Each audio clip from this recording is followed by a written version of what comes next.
Hello friends, आपका एक बार फिर से स्वागत है मेरे चैनल एक्सेस टाइप पर।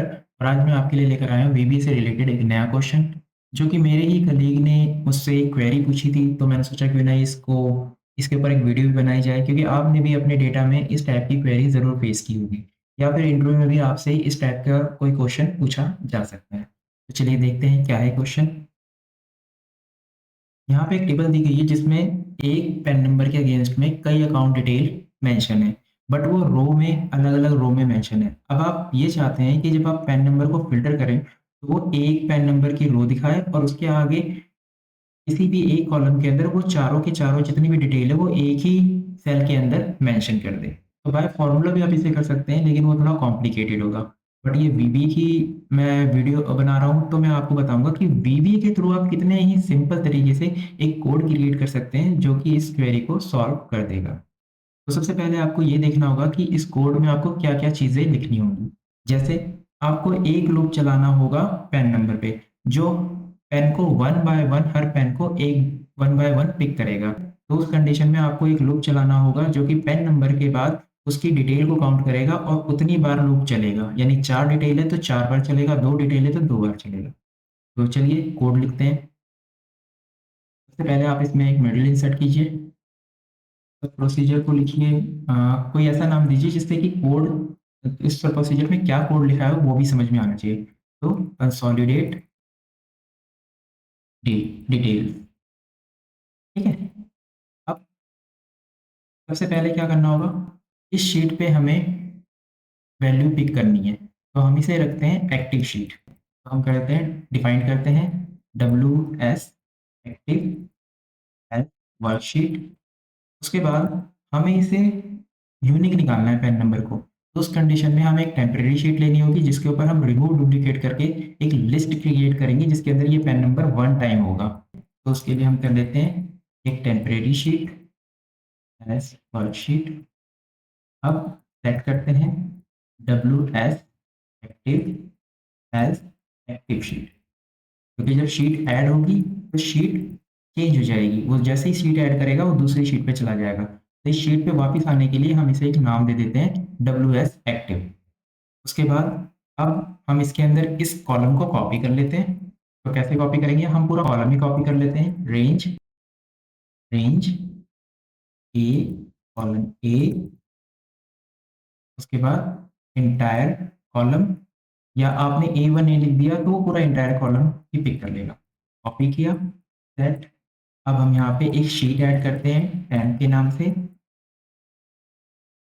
शीट्स ऐड, और इसकी रेंज ए वन पे हम इसे पेस्ट कर देते हैं, पेस्ट, ठीक है। अब यहाँ पे इतना हम रन करके देखते हैं। हम वन बाय वन रन करते हैं। देखिए यहाँ पे कॉलम इसने कॉपी कर लिया। उसके बाद जैसे ही मैं F8 करूँगा, ये शीट ऐड करेगा और यहाँ पे इसे पेस्ट कर देगा।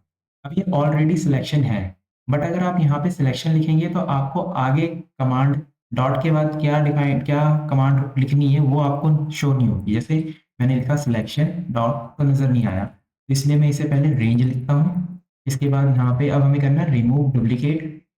इसका क्राइटेरिया क्या है, कॉलम कॉलम हमारे पास एक ही है तो हम वन डाल देंगे, और हेडर भी हमारे पास है तो हम हेडर यस कर देंगे। और यहाँ पे चेंज कर देते हैं एज अ सिलेक्शन, क्योंकि वो ऑलरेडी सिलेक्ट पड़ा हुआ है। इसके ऊपर आइए तो इसे फिर से रन करते हैं F8। देखिए अब यहाँ पे ये हो गया ना रिमूव डुप्लीकेट, यहाँ पे यूनिक लिस्ट निकल आई। अब हमें इसे एक लिस्ट बनानी होगी, एक रेंज, क्योंकि हमें लूप चलाना है तो हमारे पास एक रेंज होनी चाहिए। तो हम यहाँ पे एक नया वेरिएबल डिफाइन करते हैं आर लिस्ट एज रेंज, और यहाँ पे जाके इसे सेट कर देते हैं आर लिस्ट। कैसे डिफाइन करेंगे इसे, इसे करेंगे रेंज। हेडर हमें चाहिए नहीं तो हम A2 पिक करेंगे, और उसके बाद A2 से लास्ट एंड एक्सेल डाउन, ठीक है। तो ये आपकी लिस्ट क्रिएट होगी। जैसे ही मैं इसे रन करूंगा ये लिस्ट क्रिएट हो चुकी है। अब उसके बाद हम चलते हैं शीट पे दोबारा से, तो हम करेंगे W S underscore active as activate. देखिए शीट पे आ गए। अब हम इसे फिल्टर करते हैं।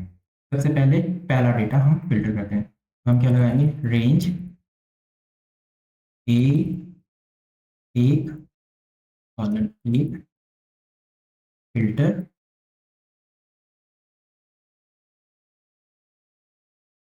ऑटो फिल्टर, कौन से कॉलम पे लगाना है आपको? कॉलम एक पे लगाना है, ठीक है। और क्राइटेरिया क्या है आपका? क्राइटेरिया आपका आएगा इस लिस्ट के अंदर जो भी आपने पेन नंबर पिक किए वो एक और लूप रन करते हैं और एच, ओके ये पहला लूप है। दूसरा लूप उसकी डिटेल पे चलेगा, R as R in R list, ठीक है। आर को भी डिफाइन कर देते हैं, आर एज रेंज। कोड को वगैरह दोबारा आपको रन करना होगा, कोई नहीं, मैं यहाँ लूप से ही रन करता हूँ। F8 ये देखिए, ठीक है, एक्टिवेट हो गया, और इसमें आगे अब हम फिल्टर करते हैं। तो हम क्या लगाएंगे? हमने ये सबसे पहला वाला कॉलम सेलेक्ट, ये पूरी रो सेलेक्ट कर ली, उसके ऑटो फिल्टर लगाया और इसने फील्ड पूछा कि कौन सी फील्ड को आपको फिल्टर करना है। तो हमें सबसे पहले कॉलम को फिल्टर करना है, हम यहाँ पे 1 डालेंगे। उसके बाद क्राइटेरिया क्या लेंगे? Are value. आर में जो भी वैल्यू आ रही है, यहाँ पे जो पहली वैल्यू इसने पिक की है वो, ठीक है। जैसे ही मैं इसे क्लिक करूंगा तो देखेंगे यहाँ पे फिल्टर हो जाएगा, ये फिल्टर हो गया।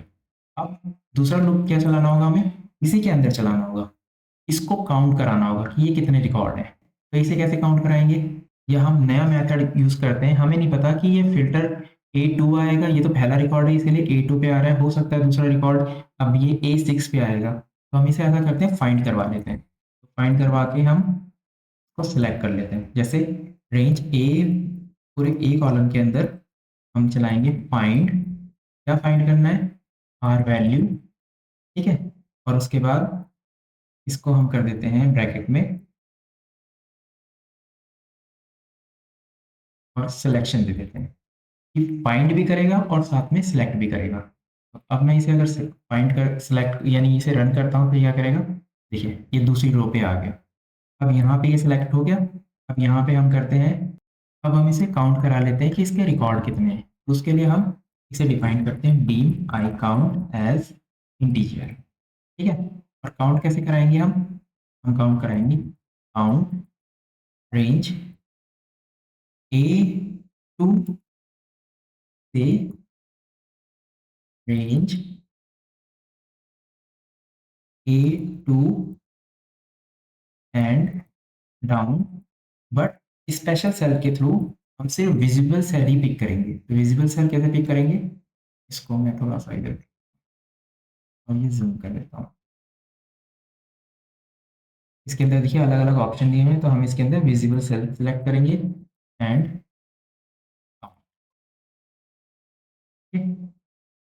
यहाँ पे एक ब्रैकेट और अब मैं इसे काउंट कराता हूँ और देखता हूँ क्या रिजल्ट पास आउट होता है। ओवरफ्लो दिखा रहा है, तो इसका मतलब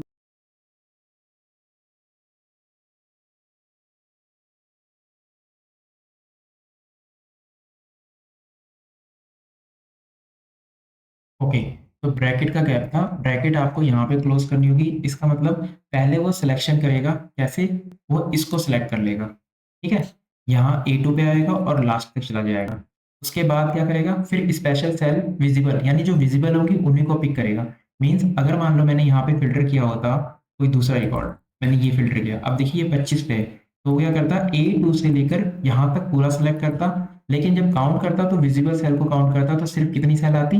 फिर 3 रो आती। तो वो 3 रो को अभी उसने 4 रो फिल्टर की है, क्योंकि सबसे पहला जो उसे मिला है फिल्टर करने के लिए वो रिकॉर्ड मिला होगा ये, ठीक है। तो मैं इसे फिल्टर कर लेता हूँ। ये देखिए 4 रिकॉर्ड है इसके अंदर, तो ये इसने 4 रिकॉर्ड फिल्टर कर लिए।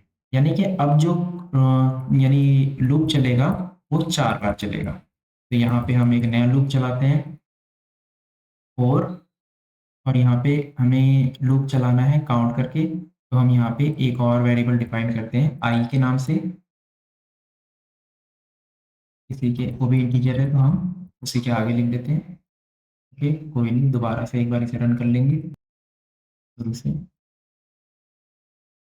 ठीक है। इसने फिल्टर कर लिया, उसके बाद रो भी काउंट कर ली। अब यहाँ पे हम लिखेंगे और आई इक्वल, ठीक है, 1 to आई काउंट, यानी आई इसमें जितना काउंट आएगा, एक रिकॉर्ड, 4 रिकॉर्ड आए, 6 रिकॉर्ड आए, 2 रिकॉर्ड आए, उतने पे चलेगा, 1 से लेकर लास्ट हम डाल देंगे 4 तक। जैसे यहाँ पे अभी 4 आ रहा है तो 4 तक चलाएगा, यहाँ पे 6 होता 6 चलाता। उसके बाद हम इसके आगे इस, अब इस लूप के अंदर क्या कोड लिखना है वो देखते हैं। यहाँ पे आएगा, यहाँ डिटेल पिक करनी है, तो डिटेल पिक करने के लिए क्या करना होगा, पहले हमें इसे एक सिलेक्शन देना होगा। सिलेक्शन मीन्स हमें इसे वो सेल प्रोवाइड करनी होगी जहाँ पे ये जो भी इनपुट आएगा उसे पेस्ट करेगा। तो उसके लिए पहले हमें सिलेक्शन करना होगा। तो सिलेक्शन करने के लिए क्या करना होगा, हर पेन नंबर की स्टार्टिंग में ही सिलेक्शन देना होगा। तो इसलिए हम इस कोड को यहाँ पे लिखते हैं सिलेक्शन के लिए। सिलेक्शन कैसे करेगा ये, जो इसने यहाँ पे ये सर्च किया है फाइंड का, इस कमांड को नीचे कर देते हैं, इसे फाइंड ही करना है। और लास्ट में जैसे इसने इसको फाइंड किया 1 रो को, और यहाँ पे इसे लाना है, तो लाएंगे एक्सेल एंड राइट ऑफसेट 0 और कॉलम 1। तो ये क्या करेगा, इसको सिलेक्ट कर लेगा। ये देखिए इस कॉलम को सिलेक्ट कर लिया क्योंकि डिटेल यहीं पे आनी है। उसके बाद सबसे पहले इस सेल के अंदर क्या आएगा, इस सेल के अंदर आएगा active cell value PAN number. तो पेन नंबर क्या है, आर वैल्यू। ठीक है, तो ये भी हम कर देते हैं, ये पेन नंबर आ गया। अब इस पेन नंबर के आगे हमें बाकी डिटेल बी और सी कॉलम से पिक करनी है। अब हम इस कोड के अंदर आ जाते हैं। इस कोड में हम कैसे लिखेंगे, एक्टिव सेल वैल्यू इक्वल, यानी जो ये एक्टिव सेल है इसके अंदर क्या आएगा, सबसे पहले एक्टिव सेल की जो भी वैल्यूज में ऑलरेडी है वो आ जाए। उसके बाद एंड, फिर यहाँ पे हम लगाते हैं डैश एंड। अब हमें इसकी वैल्यू पिक करानी है, कौन सी, बैंक की। तो बैंक की क्या आएगी, एक्टिव सेल ये रही, तो इससे ये 2 कॉलम पीछे जाएगा, तो मीन्स एक्टिव सेल ऑफसेट रो वही रहेगी, कॉलम 2। ठीक है, और इसकी वैल्यू पिक कर लेगा, देन एंड लगाएंगे, और यहाँ पे हम अंडरस्कोर ले लेते हैं, अंडरस्कोर, फिर एंड, फिर एक्टिव सेल। अब bank detail account number pick करना है, तो ऑफसेट कितना आएगा, रो वही रहेगी, और एक कॉलम पीछे जाकर इसकी वैल्यू पिक कर लेगा। ठीक है, यहाँ तक तो इसने कर लिया। अब हमें इसको नीचे भी ले जाना है, यानी सिलेक्शन इसका यही रहेगा, सेल यही रहेगी, लेकिन इसकी डिटेल नीचे की तरफ जानी चाहिए। तो उस कंडीशन में हमें क्या करना होगा, अब हमने यहाँ पे 0 लिखा है तो हम इसे 1 कर देते हैं। 1 नहीं करेंगे, हम इसे करेंगे आई। आई की जो भी वैल्यू पिक करेगा वो, क्योंकि आई की वैल्यू ही चेंज होगी। ये जो हमने यहाँ पे डिफाइन किया है आई, इसकी वैल्यू ही चेंज होगी। तो इसकी वैल्यू चेंज करने के लिए क्या करना पड़ेगा, हमको यहाँ पे थोड़ा सा चेंज करना पड़ेगा, 0 और -1। मीन्स ये फोर लूप नहीं चलेगा, ये अब चलेगा 3, क्योंकि एक ऑलरेडी हम पोजीशन पे हैं, तो उसके बाद कितने रिकॉर्ड बचे, 1 2 3, तो 3 ही लूप चलाने से, क्योंकि पहली पोजीशन पे तो ये ऑलरेडी है, तो ये ऐसे ही पिक कर लेगा।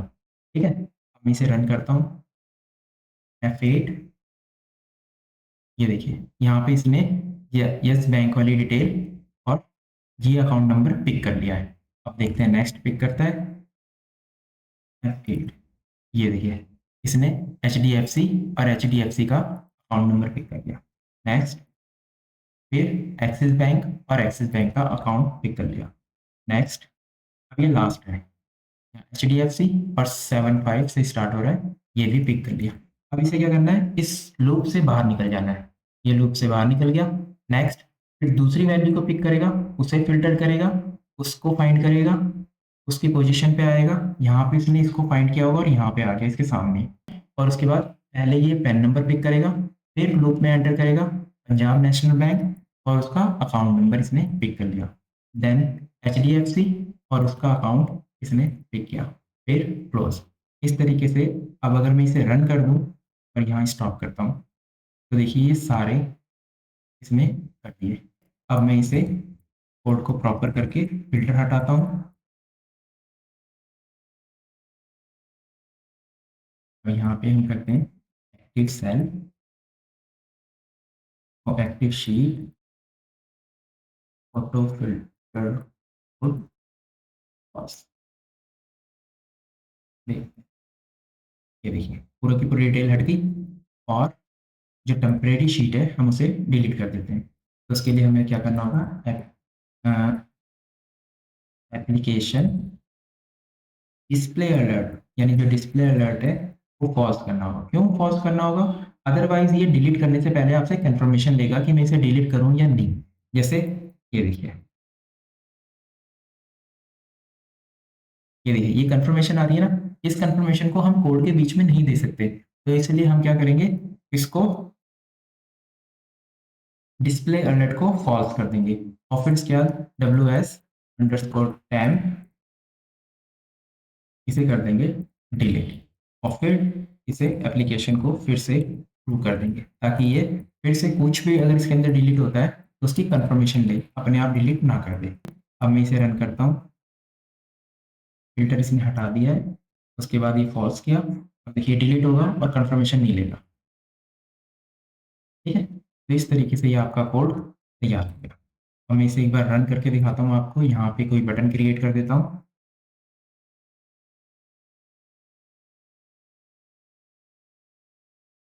ये कोड हमने कंसोलिडेट वाला किया है, ये कोड आ गया। अब मैं इसे रिमूव कर देता हूँ सारा। अब देखिए आप,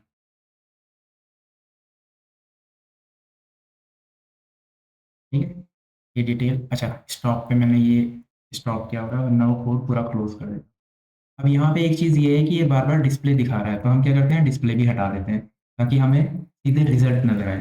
तो एप्लीकेशन स्क्रीन अपडेट फॉल्स, और सेम यही कोड आप यहाँ पे लास्ट में डाल दीजिए, प्रूव कर दीजिए। जब कोड कंप्लीट हो जाएगा तो वो आपको दिखा देगा। अब मैं इसे रन करता हूँ,